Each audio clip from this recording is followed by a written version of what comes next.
Hi, మీ లక్ష్మినండి. ఈరోజు mutton curry నా పద్ధతిలో చేసి చూపిస్తాను.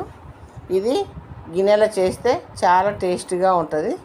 కుక్కర్లో అయితే అంత టేస్ట్ ఉండదు. దీని కొరకు 1/2 కేజీ కడిగి పెట్టుకున్న మటను ఈరోజు బగారన్నం కూడా చేస్తున్నాను. ఇది బాస్మతి బియ్యం 1/2 కేజీ. ఈ రెండు కాంబినేషను చాలా బాగుంటాయి కదండి. ఇది ఇష్టపడని వాళ్ళు ఎవరుంటారు? మాకైతే చాలా ఇష్టం. పొయ్యి మీద ఒక బాండి పెట్టి 1 స్పూన్ గసాలు కొంచెం దూరగా వేపుకోవాలి. ఇది మిక్సీ జార్లో వేసి 2 స్పూన్ల కొబ్బరి పొడి, 3 స్పూన్ల చిన్న స్పూన్ అండి 3 స్పూన్ల ధనియాల పొడి వేసి ఇది పేస్ట్ చేసుకోవాలి.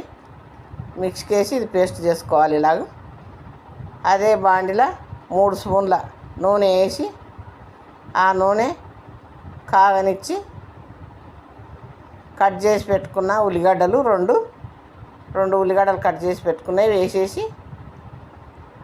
2 పచ్చిమిర్చి కట్ చేసి పెట్టుకున్నవి వేసి కరివేపాకు ఇది కలర్ రానిచ్చి అల్లం వెల్లిపాయ పేస్ట్ 1 స్పూను ఇది ఇలాగా కలర్ వచ్చిన తర్వాత ఈ మటను వేసేసుకొని కలిపేసుకోవాలి. దీనికి సరిపడ్డ పసుపు, సరిపడ్డ ఉప్పు వేసుకొని కలిపి మూత పెట్టేసేయాలి. ఇది కొద్దిసేపటికి వాటర్ వచ్చేస్తుంది. ఇలాగ వాటర్ వచ్చేస్తుంది. ఈ వాటర్ అంతా మొత్తం ఉడికిపోవాలి.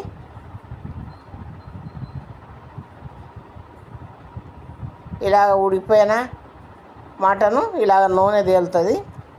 దీనికి సన్నగా కట్ చేసి పెట్టుకున్న 3 టమాటాలు వేసుకొని 4 స్పూన్ల కారం, కొబ్బరి గసాల పేస్ట్ వేస్తాం కదండి, కారం కొంచెం ఎక్కువనే పడుతుంది.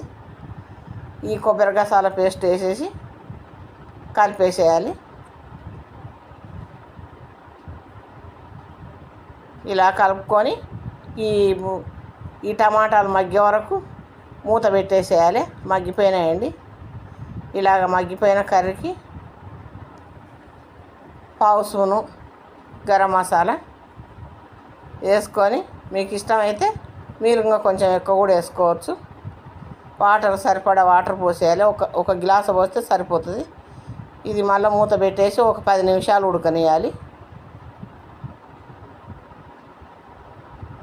ఇలా ఉడికిపోయింది. దీనికి పుదీనా, కొత్తిమీర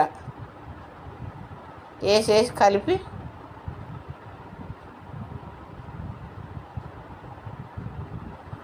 కొంచెం ఒక 1/2 స్పూను మిరియాల పొడి వేసుకొని కలిపేయాలి. ఇది వాసన బాగుంటుంది, టేస్ట్ బాగుంటుంది. లాస్ట్కి వేసేస్తే ఇలా కలిపేసుకొని మూత పెట్టేసి 1 నిమిషం ఉడకనిచ్చి తీసేయండి. అయిపోయింది. ఇది ఎంతో టేస్ట్గా ఉండే మటన్ కర్రీ. గిన్నెలో చేసుకుంటే మనం ముక్కలు ఏ సైజు అయితే వేస్తామో ఆ సైజే ఉంటాయండి.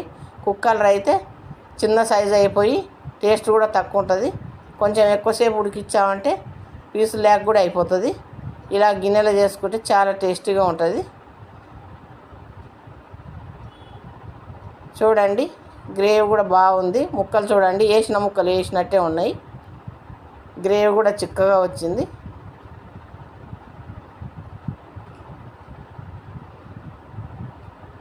కలర్ఫుల్గా ఉంది. చూడండి ఎంత బాగుందో. తర్వాత పొయ్యి మీద ఒక గిన్నె పెట్టి నేను ఈరోజు బగారన్నం చేస్తున్నానండి. దీని కొరకు 3 స్పూన్ల నూనె వేసి 2 స్పూన్ల నెయ్యి. ఈ నెయ్యి వేస్తే టేస్ట్ బాగుంటుంది, వాసన కూడా ఉంటుందండి. మంచి వాసన కూడా వస్తుంది. ఇది కాగిన తర్వాత బాదం పప్పులు, జీడిపప్పులు ఇవి వేసేసుకుంటే చాలా టేస్ట్గా ఉంటాయి. అన్ని మసాలా దినుసులు అన్నీ వేసేసుకోవాలి. జాజికాయ, మరాఠీ మొగ్గ, ఆకు, సాజీరా, లవంగాలు, యాలకులు, మిరియాలు అన్నీ వేసేసుకుంటే టేస్ట్ బాగుంటుంది. ఇది కొంచెం ఏగనిచ్చి పొడవుగా కట్ చేసి పెట్టుకున్న ఉల్లిగడ్డలు వేసేసుకొని ఇవి కొంచెం కలర్ వచ్చే వరకు వేయించాలి. పచ్చిమిర్చి కూడా వేయాలి.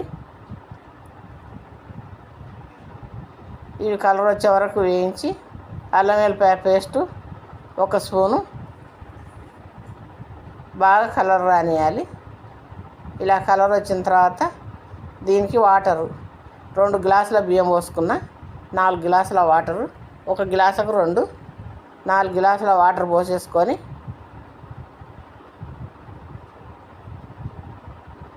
కొంచెం ధనియాల పొడి, ఇది కలర్ వస్తుంది, టేస్టీగా ఉంటుంది. ఉప్పు సరిపడా ఉప్పు వేసుకొని పుదీనా కొత్తిమీర వేసేసి కలిపేసి మూత పెట్టి వేసేయాలి. ఇప్పుడు ఎసురు మరుగుతుంటుందండి. ఇది ఇలాగ మరిగిపోయిన ఎసుట్లో బియ్యం వేసేయాలి. ఈ కడిగి పెట్టుకున్న బియ్యం వేసేసి కలిపి ఇది దగ్గరికి ఉడికే వరకు, ఇది ఉడుకుపట్టే వరకు మూత పెట్టాలండి. ఉడుకుతుందేమో చూద్దాం. ఉడికిపోతుంది.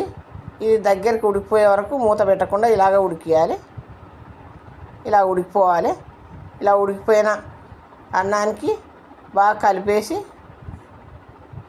ఇలా కలుపుకొని మూత పెట్టేసి సిమ్లో పెట్టేసేయాలి. ఇది ఒక 7-10 నిమిషాలు అయితే ఇమగిలిపోతుంది. ఇమగిలిపోయిందండి. ఎంత పొడి పొడిగా ఉందో చూడండి. ఈ అన్నం గిన్నెలో చేసిన మటన్ కర్రీ చాలా టేస్టీగా ఉంటుంది. ఈ అన్నాన్ని ఒక సైడే మసాలా అన్నం, ఒక సైడు బగారా అన్నం, ఒక సైడు పులావ్ అన్నం అంటారు. ఇలాగ చేసుకొని మీకు నచ్చితే సబ్స్క్రైబ్ చేసి లైక్ చేయండి. ఎంతో టేస్టీగా ఉండే మటన్ కర్రీ బగారా అన్నం. వావ్ నానమ్మ, చాలా బాగుంది.